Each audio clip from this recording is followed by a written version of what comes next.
Sahabat Hanenda, hari ini kami bertemu dengan Pak Dibyo. Beliau adalah pakar di dunia perfilman. Kebetulan dengan program kita nyambung ya Pak. Ya. Kita lagi ada program perfilman untuk anak-anak disabilitas. Vokasi perfilman namanya Pak. Mungkin bisa sedikit sharing atau memberikan masukan-masukan apa yang harus kita lakukan untuk program vokasi perfilman untuk teman-teman disabilitas ini. Oke. Jadi kalau kita mau menggunakan film sebagai alat untuk mengembangkan potensi anak-anak disabilitas, maka yang pertama-tama kita harus mengetahui apa itu film.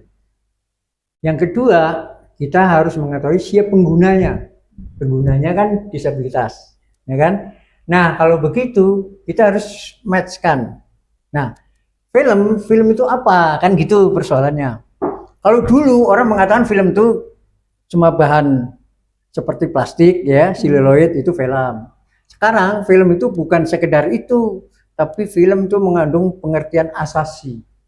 Pengertian yang lebih bersifat pemaknaan. Nah, oleh karena itu maka film sangat efektif untuk bisa membangun apakah kepribadian, apakah masyarakat, apakah negara. Nah, itu film mempunyai kekuatan untuk mempengaruhi publik, baik mempengaruhi orang yang melakukan pembuatan film atau mempengaruhi orang-orang yang lain yang menonton film. Seperti itu. Luar biasa ya Pak. Iya. Nah, oleh karena itu maka pada revolusi Bolshevik di Rusia, di mana siapa namanya Lenin itu menasionalisir film untuk pertama kali. Yang kedua baru listrik. Untuk apa? Untuk mencerdaskan rakyat Rusia. Lahirlah kelompok belajar, lahirlah orang-orang pinter di situ, mengerti tentang bagaimana film itu harus dibuat. Itulah teori-teori kemudian digunakan oleh Amerika. Dan Amerika itu kemudian apa? Mengembangkan industrinya. Nah, maka film-film Amerika itu pendekatannya akan lebih realistik, ya kan? Teorinya dari mana? Dari Rusia. Seperti itu. Jadi film itu merupakan jalur tercepat ya Pak ya? Iya, karena dia itu mempengaruhi publik secara persuasif. Kalau jenengan memberikan pengaruh kepada publik atau anak-anak disabilitas dengan ceramah, dengan ngomong, itu kan doktriner. Iya. Doktriner itu bisa juga nggak percaya atau menolak dan sebagainya. Bisa salah persepsi juga ya. Salah persepsi. Tapi kalau film karena ada narasinya, ya kan? Narasi itu atau cerita itu membuat penonton itu beridentifikasi kepada lakon yang ada di film. Maka penderitaan, persoalan yang ada di dalam film itu menjadi problemnya. Kalau itu mau menjadi problem saya, maka saya ikut sedih kalau tokohnya sedih. Maka saya ikut gembira kalau tokohnya gembira. Nah, dari situ kemudian dia timbul antisipasi. Bagaimana saya seharusnya? Problemanya berat. Nah, problema itu kemudian dia mencoba untuk memecahkan problema itu. Disitulah kemudian di dalam film itu diarahkan ke arah yang semakin rumit, semakin krisis, sehingga dia sampai tidak mampu untuk menyelesaikan. Tapi tokoh utama kita mampu, sehingga timbullah surprise, gitu kan? Ketika dia sulit kritis, lalu kemudian kemana ini cemas, timbul rasa ketegangan. Ya, surprise menyelesaikan problemanya, akibatnya apa? Akibatnya mendapatkan resolusi, jawaban, simpulan. Lega. Nah, disitulah letak kemudian lega dan antisipasi yang secara persuasif masuk ke dalam jiwa penontonnya itu mengakibatkan dia sudah terpengaruh secara tidak sadar. Di samping itu juga sedikit mempengaruhi mereka untuk ikut menyelesaikan masalah yang ada di film itu. Jadi Betul. mereka lebih mengeluarkan ekspresi dan kreativitas mereka. Nah, betul. Ketika ada satu masalah, mereka juga akan berpikir, oh ini penyelesaiannya harus gimana ya, seperti itu ya. Jadi yang tadi Bapak sampaikan di awal, ikut mencerdaskan, langkah tercepat untuk mencerdaskan gimana orang bisa berpikir gitu betul. untuk menghadapi sesuatu. Nah itu bagi penonton, ya kan? Penonton. Ya. Tapi bagi pembuat film, dia harus lebih cerdas dari penontonnya. Sebab apa? Harus persoalan yang ditawarkan itu bukan persoalan ecek-ecek, tapi persoalan yang tidak disangka-sangka, tidak ada dalam benak pikiran si penonton. Sehingga penonton mengatakan, waduh, nggak kepikiran, ada ya seperti itu. Jadi eksotik. Bisa contoh mungkin satu persoalan yang di luar nalar, di luar nurul kalau kita di bahasa kerennya. Seumpamanya gini, disabilitas. Disabilitas itu kan dianggap orang nomor 2. Nah kan? Betul. Mana mungkin dia bisa mengerjakan ini itu. Tapi anak-anak disabilitas itu memiliki kelebihan yang kita tidak punya. Nah, bagaimana kemudian itu dibuat filmnya supaya penonton sadar? Seumpama contohnya tadi yang kamu tanyakan. Disabilitas orang buta. Orang buta. Jadi apa orang buta? Nanti orang waras kan, orang yang melek kan akan berkata, oh paling dia bisanya nyanyi, yang meraba-raba apa. Enggak, tapi ini justru yang orang menggunakan matanya. Tapi di sini mata orang buta berbeda dengan mata kita orang yang waras matanya. Nah di situ bedanya di mana? Caranya memandang. Nah gitu. Nah kecerdasannya di situ kita seorang filmmaker. Umpama orang buta tadi bercita-cita menjadi fotografer. Satu yang tidak mungkin. Tapi itu bisa terjadi dan membuat orang terpukau. Wah, nggak nyangka. Ternyata bisa ya. Di situ kemudian dia belajar bagaimana fotografi. Nanti kan orang bertanya, hasilnya kan tidak akan dilihat. Buat apa? Kan gitu. Anak itu bisa mengatakan, loh, hasil justru untuk orang banyak, bukan untuk saya. Karena fotografi yang bagus berbicara 1000 kata-kata. Nah, gitu kan. Orang bisa mengatakan 1000 kata-kata dalam satu jepretan, nggak bisa. Fotografi bisa. Nah, kemudian bagaimana tekniknya? Kalau begitu kan pasti akan berkata. Kan tidak bisa melihat objek, gimana kita mau mengambil gambar. Gitu. Kalau begitu, maka bagaimana? Dia akan memotret ekspresi. Seumpamanya si anak yang buta tadi, dia melucu, melawak, atau dia memberikan gambaran-gambaran pikiran tertentu. Nanti orang yang dipotret itu sudah siapkan di dalam studio, kamera sudah siapkan. Dia akan ngomong bercerita, nanti kan dia mendengarkan ini. Ketika dia mendengarkan, kan bereaksi. Ketika dia bereaksi, kamera cepat. Maka akan mendapatkan action yang jujur. Action yang ketawanya tidak, ayo, apa istilahnya kalau orang sudah ketawa itu, bilang atau bilang cici. Itu mah artifisial. Nah, ini orang buta menemukan cara. Nah, jadi akhirnya apa? Dia meningkat storytellingnya, ya kan? Kemudian dia bisa membuat gambar yang bagus, ya kan? Kemudian apalagi kelebihan-kelebihan yang lain orang bisa memanfaatkan.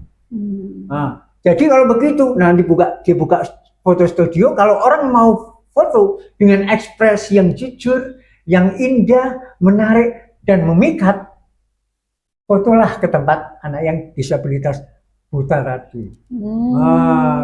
Jangan dikira orang buta itu dia punya kelebihan yang kita nggak punya.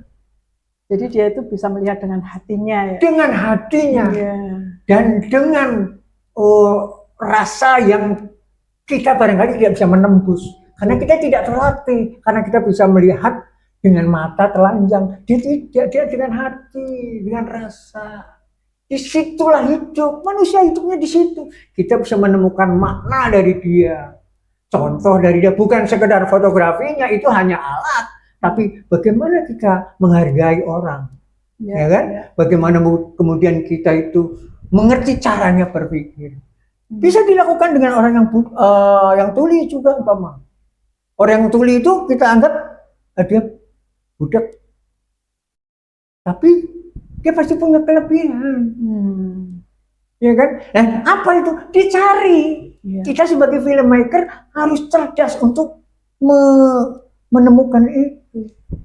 Orang buta itu tadi mengatakan kepada saya juga gini, saya bisa melihat loh 4 dinding dari sini. Kita kan 1 dinding udah ketutup tembok, udah nggak bisa lihat kan? Tapi dia bisa. Kok kenapa bisa? Dia mendengarkan, ya kan? Mendengarkan, kemudian dia merasakan 4 dinding dari sini. Kalau orang tinggal di rumah kontrakan, petak, yang paling akhir, petakan terakhir, 4 dinding, dia masih tahu caranya bagaimana. Di situ dia juga bisa tahu, oh ini perempuan cantik, ini kurang, oh ini hidungnya pesek, dia tahu. Bagaimana taunya? Kan orang ngomong itu kan pakai udara yang keluar. Kalau hidungnya lebar, apa hidungnya agak sempit, ada pesek, dia tahu ciri-cirinya. Kita nggak akan tahu. Dan ya mereka kan? Memorinya itu sangat kuat menyimpan itu ya Pak ya. Beda dengan kita yang sekarang lihat ini besok udah lupa, sedangkan dia akan tidak terlatih. Maka kita tidak bisa meremehkan orang buta atau orang disabilitas. Nggak bisa kita remehkan. Allah sudah memberikan kekuatan-kekuatan ada dalam dirinya sehingga dia bisa hidup. Kalau nggak bagaimana? Dia bisa hidup. Dia akan hidup. Karena dia punya kelebihan yang Allah berikan. Kita tidak boleh menafikan mereka.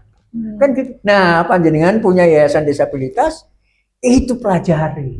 Jadi tugas kita mencari kelebihan dan itu ya Pak, mengasah mereka. Bagaimana cara dia memahami hidup. Nah, film itu posisinya ada di situ. Samping itu juga memanfaatkan kelebihan mereka. Mereka bisa memanfaatkan, oh aku tuh kelebihannya ini akan aku gunakan untuk apa gitu. Yang kadang mereka belum bisa. Jadi kita memberikan solusi-solusi untuk kelebihan-kelebihan yang mereka miliki. Betul. Dan disitulah kemudian fungsi filmnya nanti membuat kesadaran baru. Orang-orang yang merendahkan orang disabilitas akan berkata, oh ternyata mereka itu justru lebih bagus dari saya. Nah, kan? Efek dari itu dia menghormati. Ada istilah baru itu untuk teman-teman disabilitas itu adalah orang yang bertalenta luar biasa sebenarnya. Mereka luar biasa, justru di atas kita sebenarnya kayak gitu. Cuman karena mereka tidak bisa dan butuh pendampingan untuk mengasah talentanya itu. Nah, disitulah letaknya pendidikan.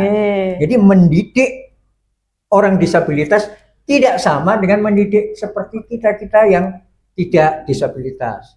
Karena kita melihat kemampuan dia menyerap seperti apa dan ekspresi yang harus disampaikan seperti apa. Kita tidak bisa menyamaratakan seluruh orang sama. Ya kan, seumpamanya pernah ada ilustrasi itu lomba para binatang. Ada yang ahli melompat seperti katak, berenang, ya kan? Ada yang ahli terbang, ada yang ahli lompat-lompat seperti kuda, lari, ya kan?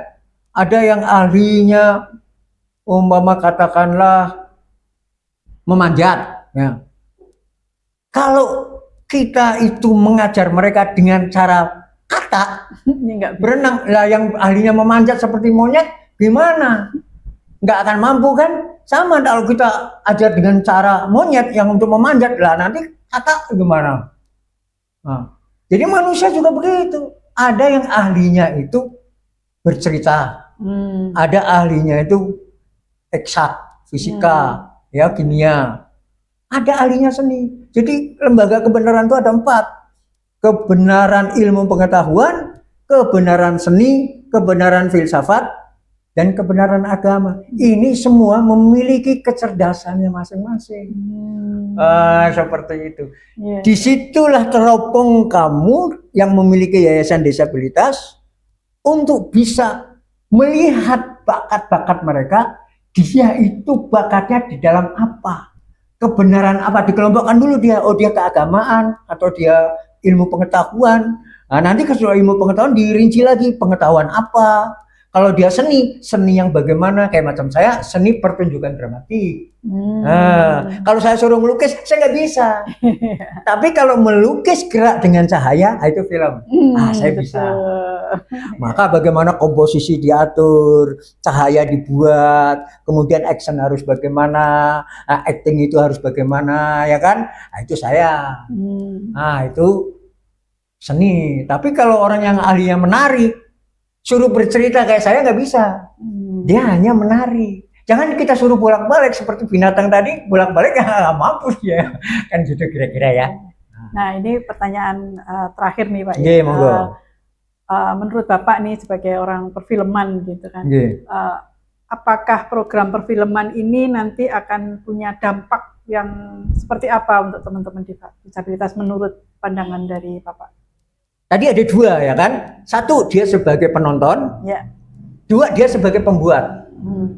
Kalau dia sebagai pembuat, maka ini akan mengolah cara berpikir mereka lebih kritis, kemudian lebih kreatif.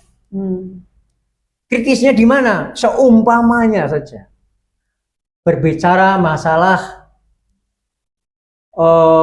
buang sampah harus kalau ada orang membuang sampah tapi tidak di tempatnya atau di tempat sampah, maka kemudian ini orang pembuat film akan mencari ide, kreativitasnya diambil untuk membuat orang sadar bagaimana kemudian kreativitasnya. Apa yang membuang sampah itu kemudian terpeleset oleh sampahnya sendiri dan jatuh, lalu kemudian jatuhnya membuat tidak bisa berjalan, membuat akibatnya sangat berat, itu membangun kesadaran, ya kan? Itu bagi pembuat. Tapi kalau bagi penonton lebih luas. Ada untuk disabilitas, ada juga untuk orang yang di luar itu. Nah, untuk disabilitas tentu saja itu bagi orang yang bisa melihat. Nah, tapi kalau ini film digunakan untuk orang yang tidak bisa melihat, hanya bisa mendengar, maka banyak kata-kata yang dibuat. Jangan visual. Kalau visual 1 jam, visual semua nggak ada kata-kata. Ini cerita tentang apa? Kedengarannya musik doang. Nggak kedengaran kan? Kalau orang buta, ya nggak bisa ngelihat, ya kan? Pakai kata-kata. Maka dulu ada sandiwara radio, itu banyak pada dengerin tuh. Karena apa? Dia bisa membayangkan. Nah, yang namanya telinga itu lebih luas daripada mata. Karena mata hanya terbatas sudut berapa derajat kanan dan kiri. Tapi kalau telinga, begitu kita melihat gini, Nabi Yusuf itu ganteng sekali. Kita nggak bisa ngelihat kan? Diimbangi siapa nggak tahu. Tapi yang bisa membuat orang berpikir ketika dia mendengar, maka pemikirannya gantengnya itu luar biasa, membuat kita pingsan. Bahkan kalau jari kita dipotong-potong nggak terasa. Loh, berarti gantengnya bukan main itu. Nah, di bayangan itu, di telinga bisa imajinasi jauh, tapi mata kita nggak mampu untuk berimajinasi seperti itu, karena mata kita terbatas. Padanannya siapa orang paling ganteng di Indonesia, di dunia dan sebagainya, cuma seperti itu, kan gitu. Di situ letaknya. Berarti untuk film ini bisa menjadi sebuah profesi juga ya Pak nanti. Profesi. Untuk teman-teman disabilitas Bisa. bisa mandiri secara ekonomi lah. Betul. Nah, umpama kalau dia tuna kalau cuma lumpuh saja, dia bisa jadi editor. Ya, duduk di kursi, ada filmnya, bisa diedit bagaimana dramaturgi disusun supaya orang ternyuh, ya kan?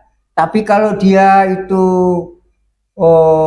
disabilitas telinga, ya kan? Telinga, dia bisa menjadi penulis cerita, penulis skenario, ya kan? Karena imajinasinya kayak mata pakai komputer, telinga masih bisa. Begitu. Yang bicara kan karyanya. Itu banyak peluang-peluang di situ. Kira-kira seperti itu ya. Oke. Nah, sebelum kita tutup Pak untuk hari ini, bisa tolong kasih closing statement dari Bapak untuk teman-teman disabilitas. Ya. Jadi untuk teman-teman disabilitas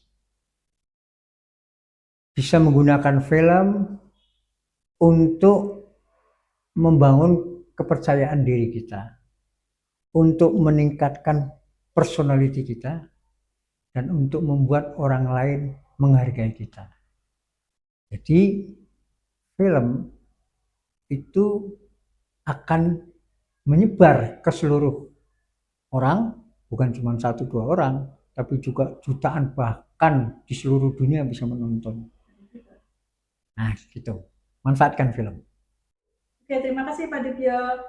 Sobat Haninda, jumpa lagi nanti di acara berikutnya di podcast Haninda. Aku, kamu, kita, setara. Oke.